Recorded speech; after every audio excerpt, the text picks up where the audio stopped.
प्रिय छात्र छात्राओं, आपके अपने YouTube चैनल कलम सिंह बिस्ला पर स्वागत है। आज हम विभिन्न कक्षाओं के लिए बहुत अच्छा उपयोगी वीडियो है, चाहे वो कॉलेज की परीक्षाएं हों, विभिन्न यूनिवर्सिटी की या फिर कोई प्रतियोगी परीक्षा, विशेषकर जो हरियाणा की प्रतियोगी परीक्षाओं में अनेक बार जो शिवाजी महाराज है इनसे संबंधित प्रश्न पूछे जाते रहे हैं, उनके बारे में हम विस्तार से चर्चा करेंगे कि क्या और कैसे था शिवाजी महाराज, उनके परिचय और विशेषकर जो उनकी अष्टप्रधान समिति थी उसके बारे में विस्तार से हम पढ़ेंगे। देखिए क्या है। जो शिवाजी महाराज था उनका जन्म 1627 ईस्वी में शिवनेर के दुर्ग में हुआ था, जो कि महाराष्ट्र के पूना में स्थित है।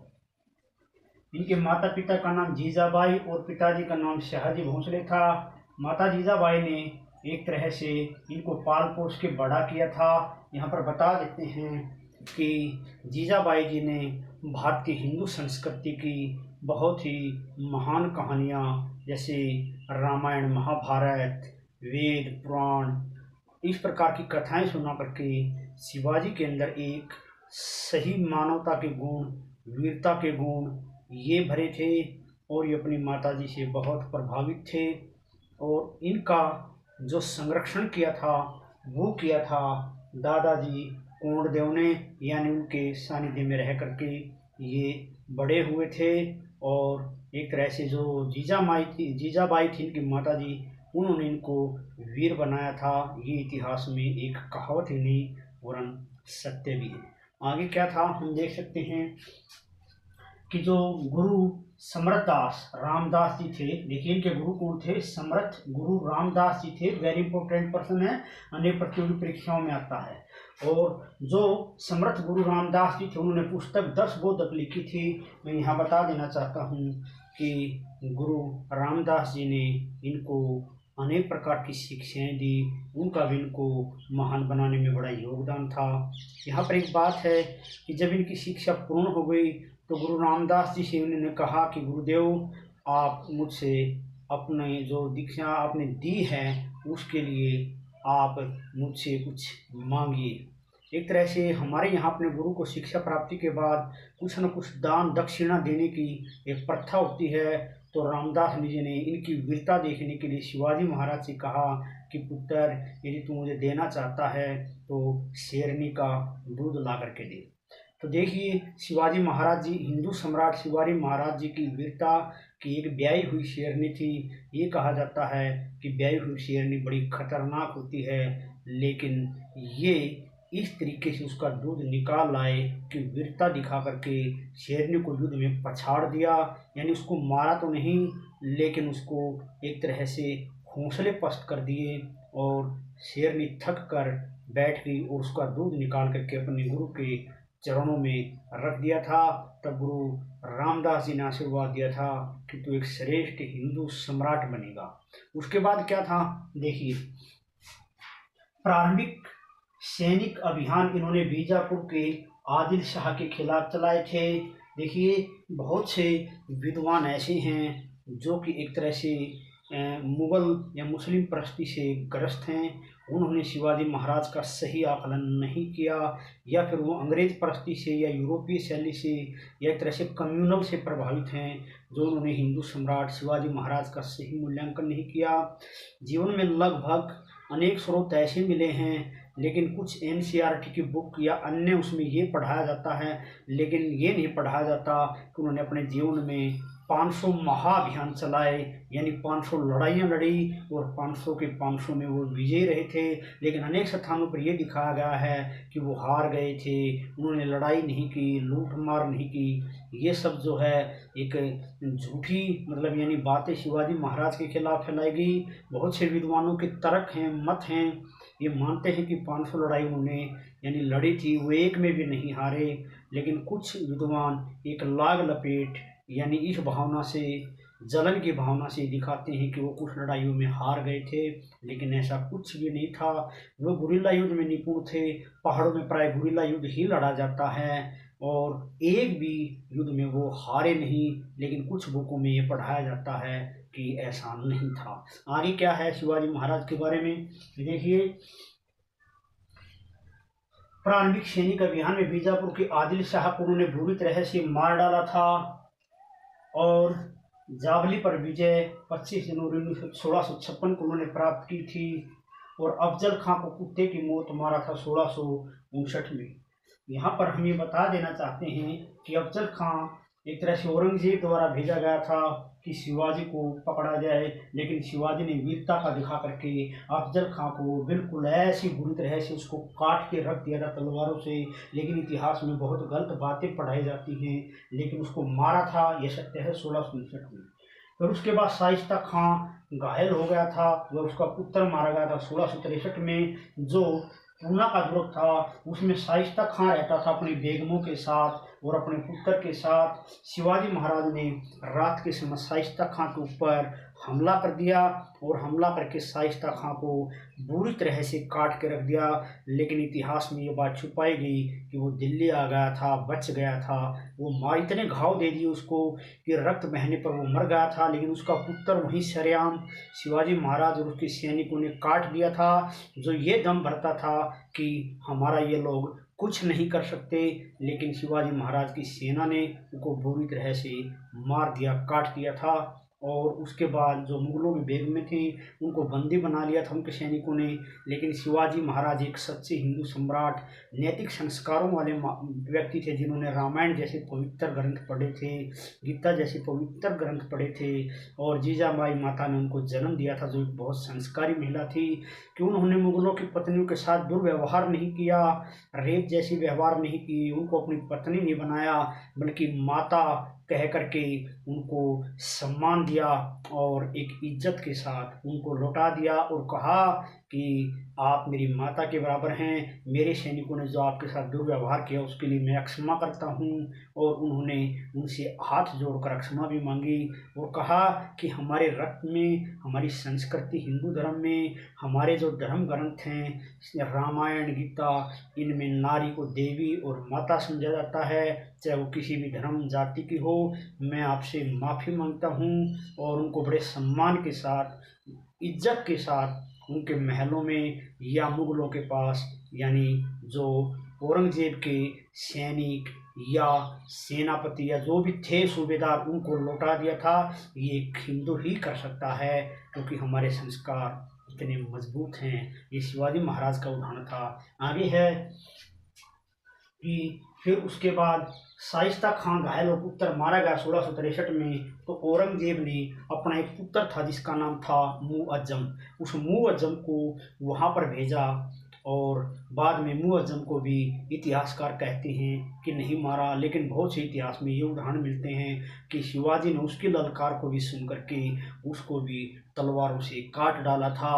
अगला है उसके बाद कि सूरत व अहमदनगर की विजय और लूट 1664 में। सूरत और अहमदनगर ये उस समय के बहुत अच्छे नगर थे, धन संपत्ति थी, मुगल यहाँ शासन करते थे, व्यापार के अच्छे केंद्र थे। तो शिवाजी महाराज ने सेना लेकर के सूरत और अहमदनगर के ऊपर हमला बोल दिया और हमला बोल करके इन क्षेत्रों को बुरी तरह से जीत ही नहीं लिया, वरन इनको लूट भी लिया मुगलों की धन संपत्ति, जो कि बहुत ज़रूरी था, क्योंकि उन्होंने वह धन संपत्ति बहुत गलत तरीके से किसानों या दूसरे लोगों से कमाई थी, गलत कर लगा करके, और वहाँ मुगलों को बुरी तरह से शिवाजी महाराज ने पछाड़ दिया था।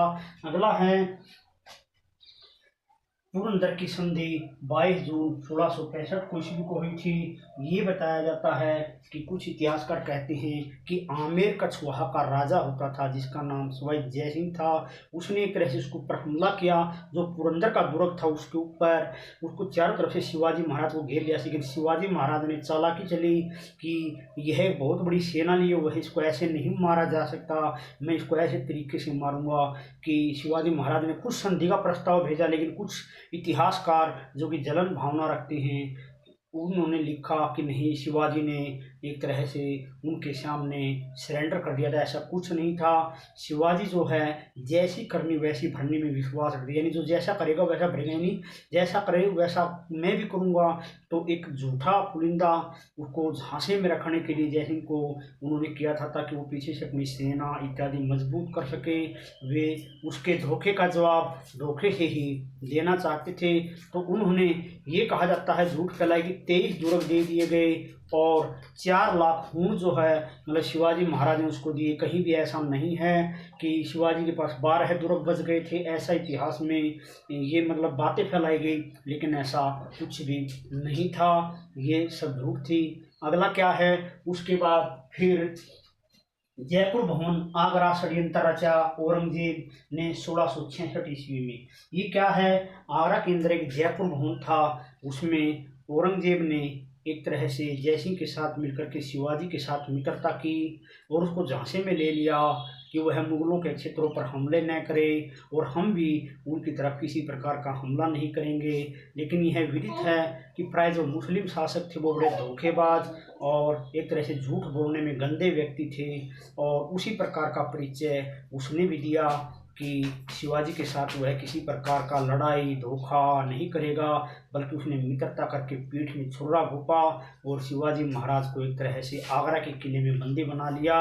और शिवाजी महाराज को जब धोखे का पता चला तो उसने एक षड्यंत्र रचा कि जेल में रह करके उन्होंने विभिन्न प्रकार की मिठाइयाँ बनवाई कि मैं एक विशेष त्यौहार पर मिठाइयाँ लोगों को बांटता हूँ, कम से कम मेरी इस बात का सम्मान किया जाए।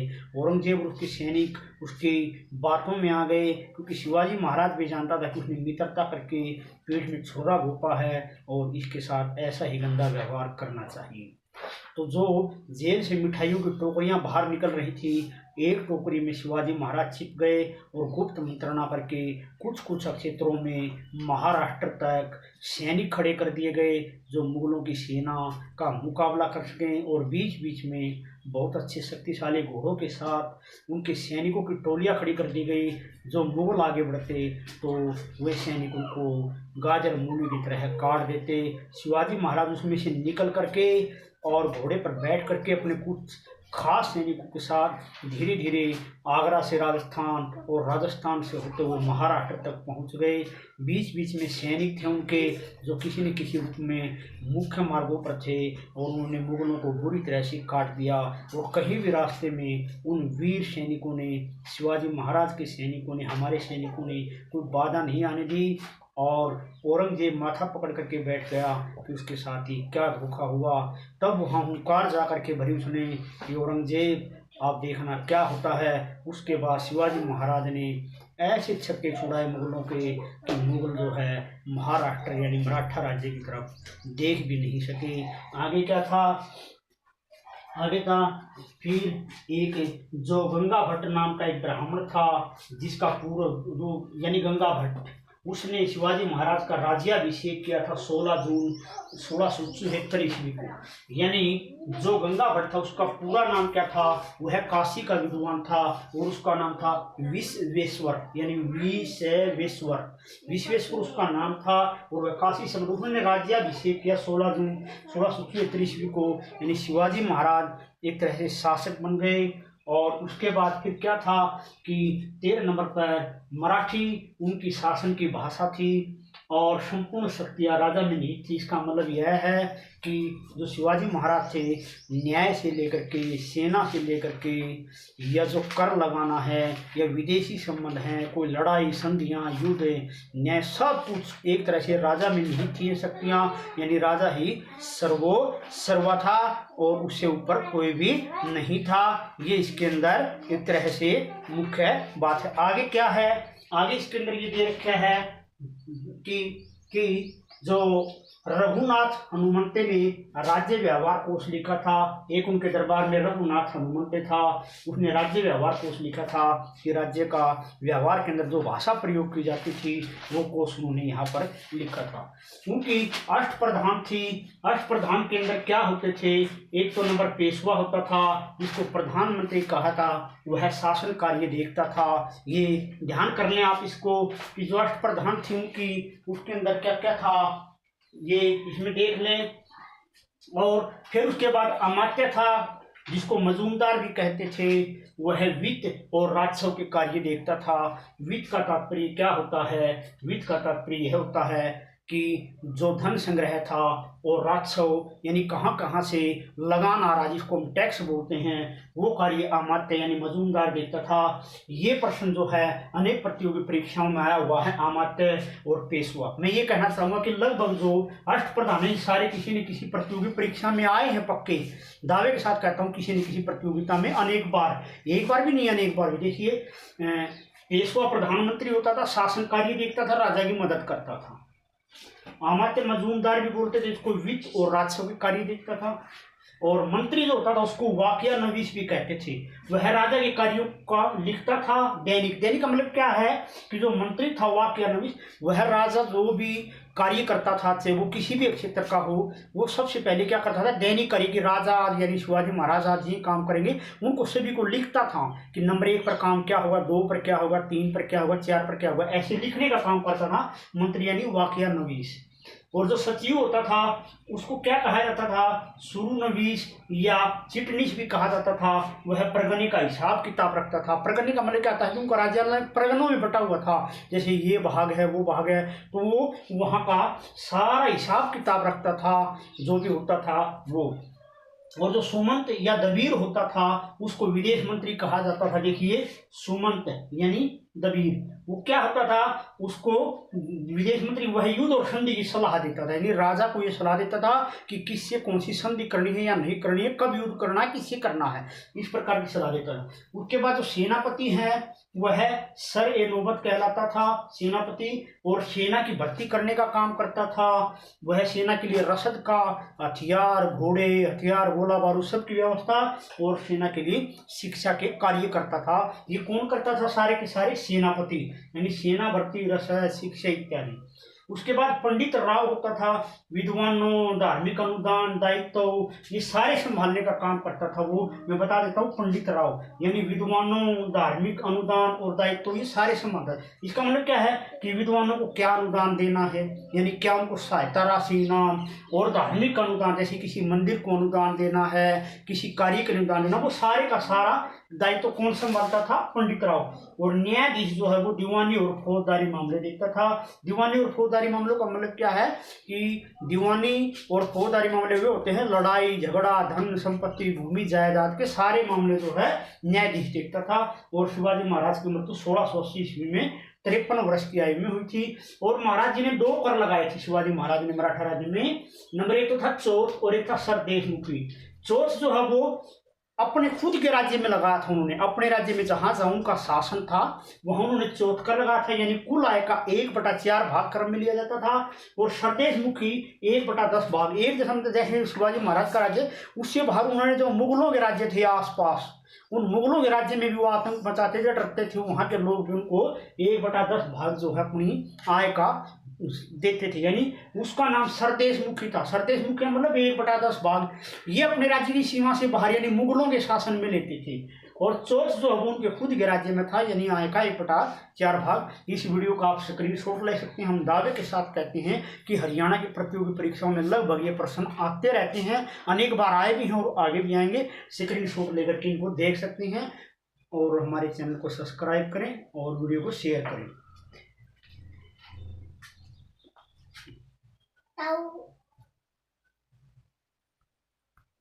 Tahu.